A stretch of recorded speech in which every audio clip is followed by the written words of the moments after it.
For the first time through this video, I present to you the rabbit tortoise model of cancer cure. खास तौर पे अगर आप cancer के patient हैं तो ये जो मॉडल मैं आपको पेश कर रहा हूं इसकी मदद से घर बैठे ही आप कैंसर को क्योर कर सकते हैं. You must try this.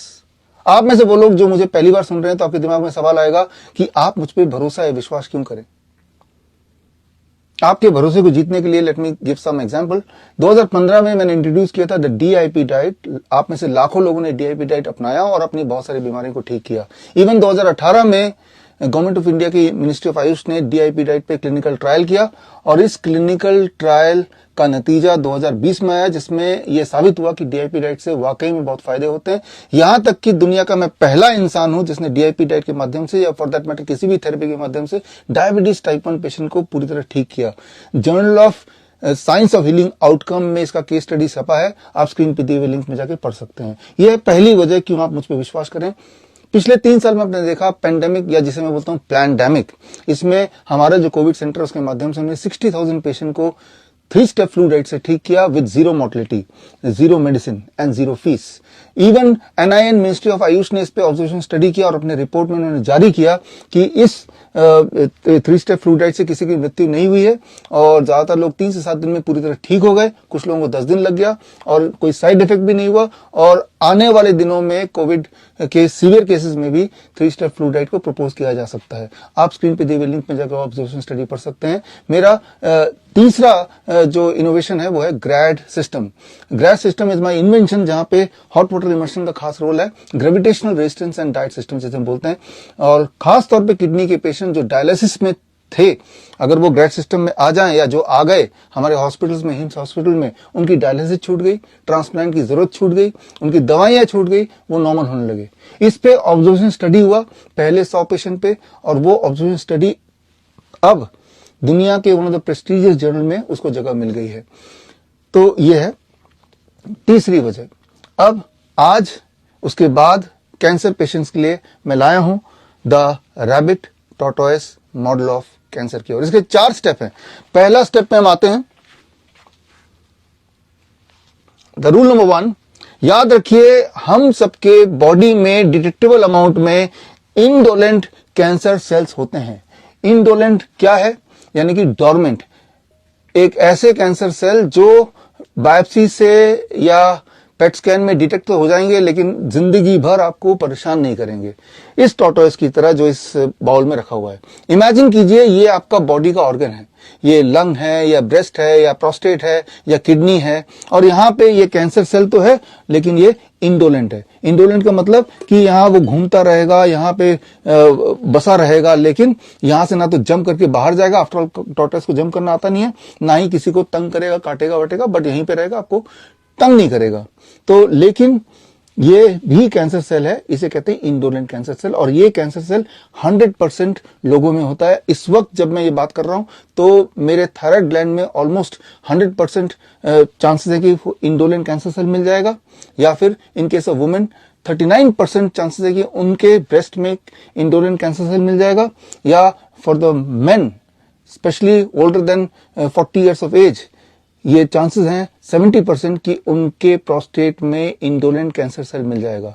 Almost 100% of us are having detectable amount of indolent cancer cell. ये पहला नंबर रूल.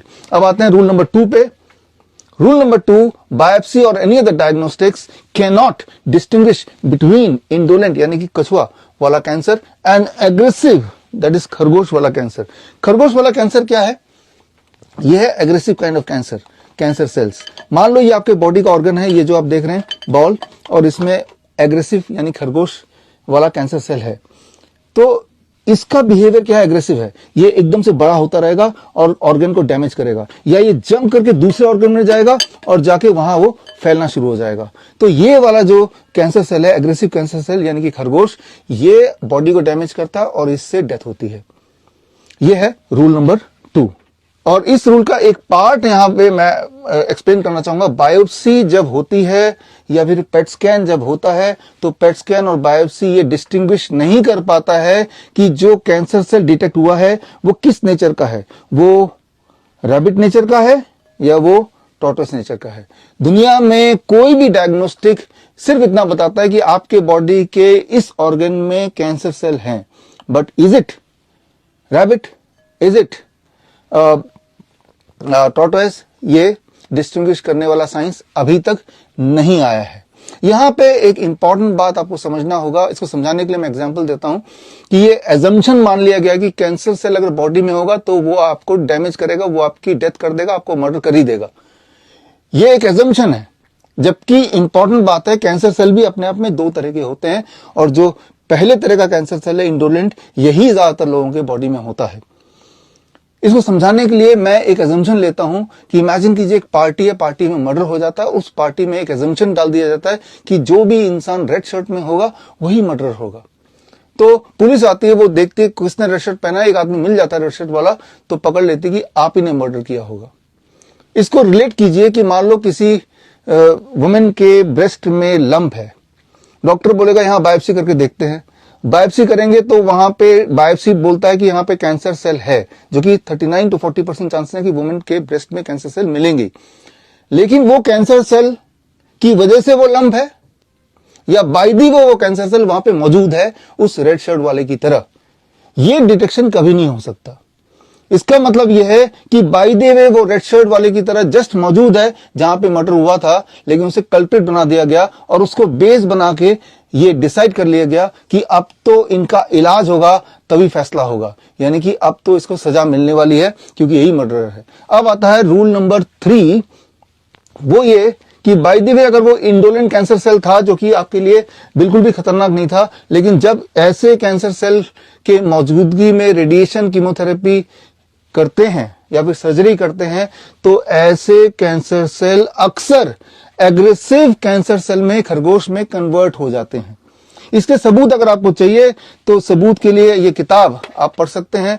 ये किताब का लिंक, फ्री लिंक आप स्क्रीन पे देख सकते हैं।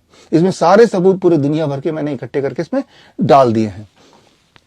तो चाहे ट्रीटमेंट हो रेडिएशन केमोथेरेपी, चाहे ट्रीटमेंट सर्जरी हो, even diagnostic biopsy, it may cause a conversion of indolent cancer into an aggressive cancer. This is rule number 3.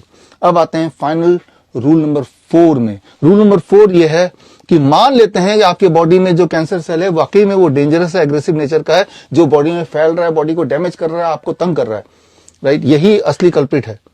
तो इसको भी अगर आप चाहें तो कन्वर्ट कर सकते हैं इनटू इंडोलेंट कैंसर सेल। वो कैसे?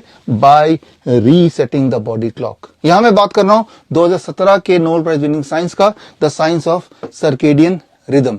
अगर हम अपने बॉडी के सर्केडियन रिदम को यानी कि बॉडी क्लॉक को करेक्ट कर लेते हैं तो हमारी बीमारियां, खासतौर पे जो एग्रेसिव कैंसर सेल है, वो अपने आप रिग्रेस होने लगते हैं, वो अपने आप ठीक होने लगते हैं, वो अपने आप ही डोरमेंट होने लगते हैं, वो अपने आप ही इंडोलेंट कैंसर सेल में कन्वर्ट होने लगते हैं।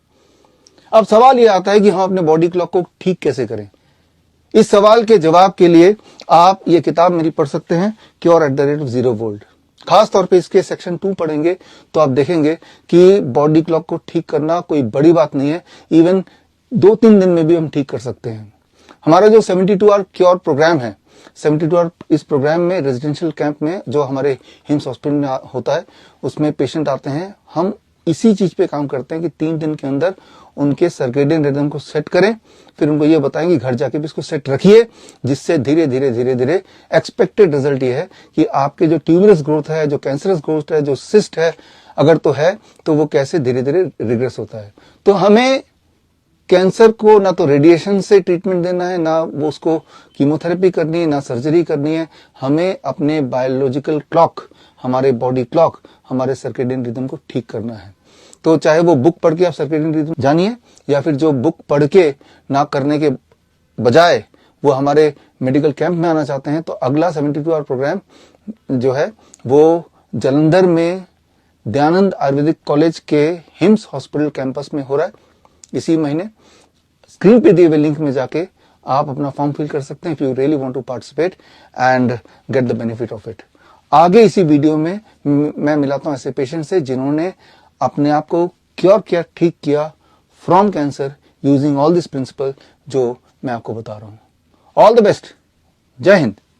नमस्ते, ये मेरी मदर इन लॉ हैं और इनकी एज 76 ईयर्स है। इनको सर्वाइकल कैंसर था, तो हमने एलोपैथिक दवाई जब स्टार्ट की थी तो डॉक्टर ने हमको 2 महीने का समय दिया था कि इनके पास 2 महीने हैं। फिर किसी ने हमको डॉक्टर साहब विश्वरूप जी का सजेस्ट किया, तो हमने लास्ट अप्रैल में इनका इलाज शुरू किया।